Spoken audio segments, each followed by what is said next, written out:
సూర్యాపేట జిల్లా తుంగతుర్తిలో బీఆర్ఎస్ ఆధ్వర్యంలో మహిళలు నిరసనకు దిగారు. కాంగ్రెస్ ప్రభుత్వం ఎన్నికల సమయంలో మహిళలకు ఇచ్చిన హామీలు నెరవేర్చాలంటూ ఆందోళన చేపట్టారు.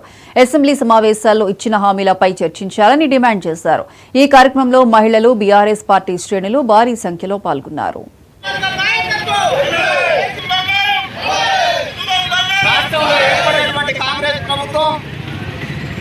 ప్రభుత్వంలోకి రాకముందు ఎన్నో వాగ్దానాలు చేస్తూ అందులో భాగంగా మహిళలందరికీ 25,000 రూపాయల ఆర్థిక సహాయం చేస్తానని, చదువుకునే ఆడబిడ్డలకు స్కూటీలు ఫ్రీగానే ఇస్తానని, కళ్యాణ లక్ష్మిలో ₹1,00,000 పాటు తులం బంగారం ఇస్తామని, కేసీఆర్ కిట్ ఇస్తామని ఎన్నో మాయమాటలు చెప్పి మహిళలందరినీ మోసం చేసి ఓట్లు దండుకొని అధికారంలోకి వచ్చినటువంటి రేవంత్ రెడ్డి ప్రభుత్వం ఈరోజు ఏ ఒక్క మహిళ కూడా 2,500 ఆర్థిక సహాయం చేయకుండా మహిళలందరినీ మోసం చేసినటువంటి ప్రభుత్వం వెంటనే మహిళలందరికీ క్షమాపణ చెప్పి ఈ సంవత్సర కాలంలో బకాయి పడ్డటువంటి 30,000 రూపాయల ఆర్థిక సహాయం కానీ, అట్లాగే 24,000 రూపాయల ఆసరా పెన్షన్కి సంబంధించి కానీ అన్ని బకాయిలను కూడా మహిళలకు చెల్లించాలని డిమాండ్ చేస్తా ఉన్నాం. రాష్ట్రంలో ఏర్పడినటువంటి కాంగ్రెస్